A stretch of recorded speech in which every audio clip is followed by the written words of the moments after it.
The challenge of the new century is for American public schools to raise the quality of instruction and the level of performance in math and science.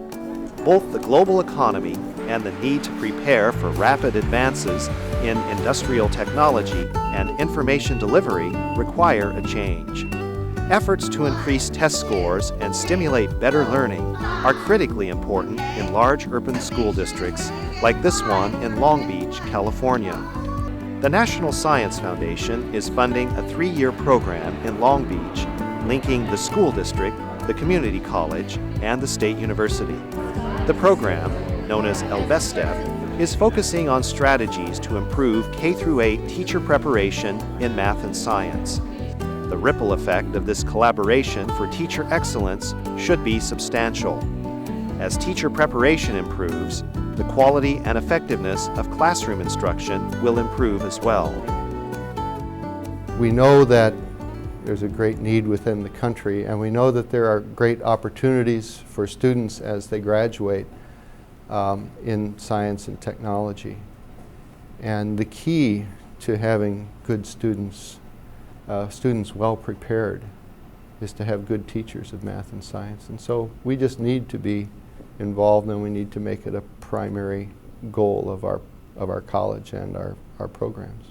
When I teach math to my students, I am actually modeling what they would do with youngsters in elementary or middle school, so that it almost guarantees their success. I try to provide lots of opportunities for them to be successful, for them to recognize that they can do math. I have many students who come in saying, I can't do math, I hate it.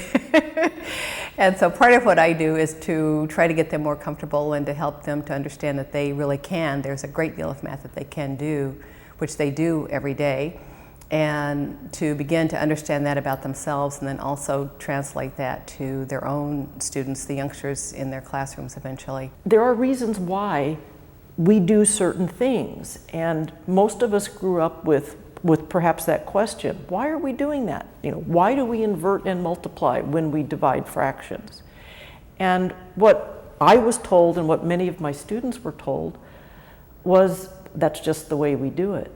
And I try to show my students who are going to go out there and teach elementary school why it makes sense, that it's not some arbitrary decision by the math god that this is what you do. It follows a process that they have worked through all their years of math, and it makes perfect sense.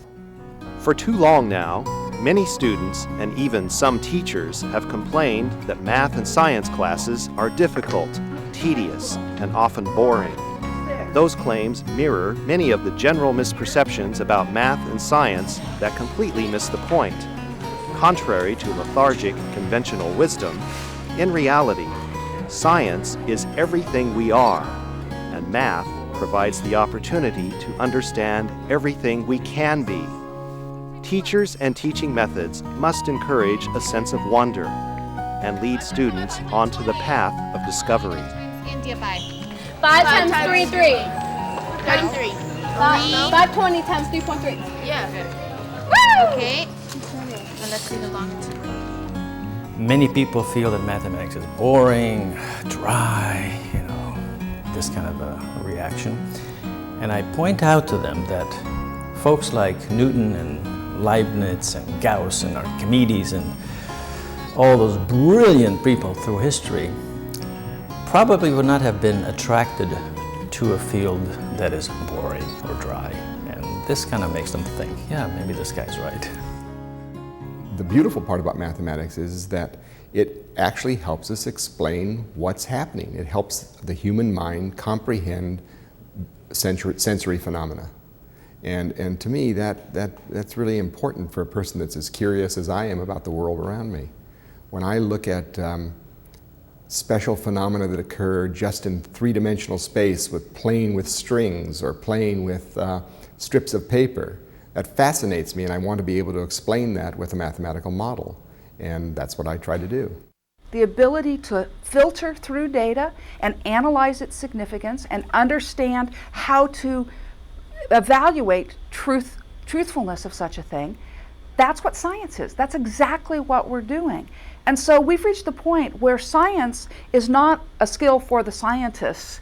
any more that reading and writing is the skill only for the scribes in the last few hundred years. Now we've reached where science needs to go to everybody. Everybody has to have it, and we don't get it. The way we teach science in school right now is still, let's filter through who are going to be the ones that can be my clone and can be the next scientist, and we'll throw away the rest. And we can't do that anymore. We need science for everyone. Nationwide, there is a shortage of good math and science teachers, especially those willing to work at the middle and high school levels. It's challenging work and fulfilling in a way no other career can hope to match. Shaping young minds and influencing the future is the most important task of any society. Parents and teachers have a major responsibility to pass on the gift of learning. Teaching math and science doesn't require the mind of a genius. What it does require is commitment and curiosity. Oh, it's a wonderful profession, especially in math. I mean, society needs it. Math is not easy for people, and it's something society needs. So get good in it, and you can earn a living with it. Because society needs it, and if you're good at it, and to do well in math just takes, you want it. You have to want it. What is it? Heads. It's heads. A point for who? Natalie. Natalie, over here. Okay, I'm going to flip it again. Tails. Heads. You're right. We might have Oh my gosh, it might be a tie. You're right. Job opportunities are plentiful for science and math teachers. Career stability is a virtual certainty. However, applicants should know the subject matter and should sincerely desire to contribute to the learning environment. There is no substitute for truly understanding material and then designing new ways to make the learning process accessible and stimulating and even fun.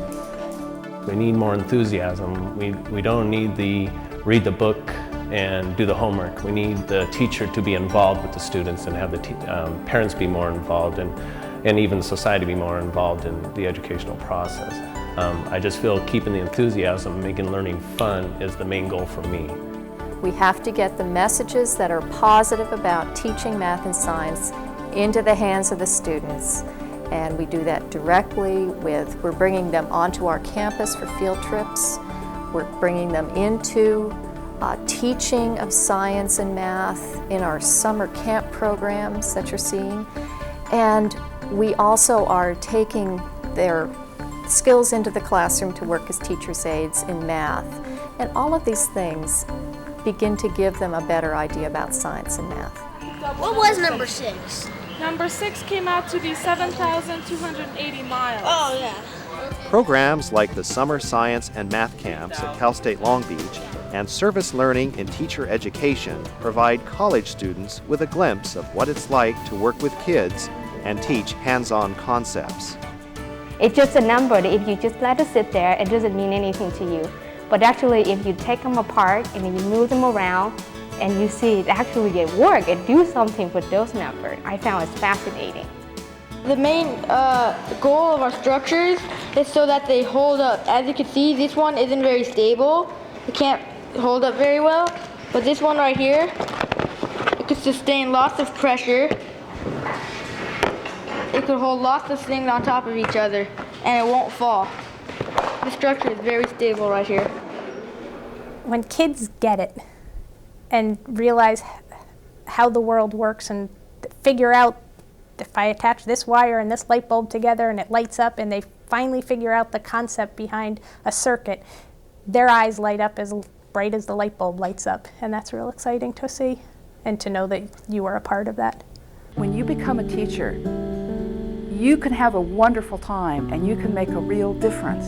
But you can make a real difference, and therefore you have some responsibility to what's happening to those kids.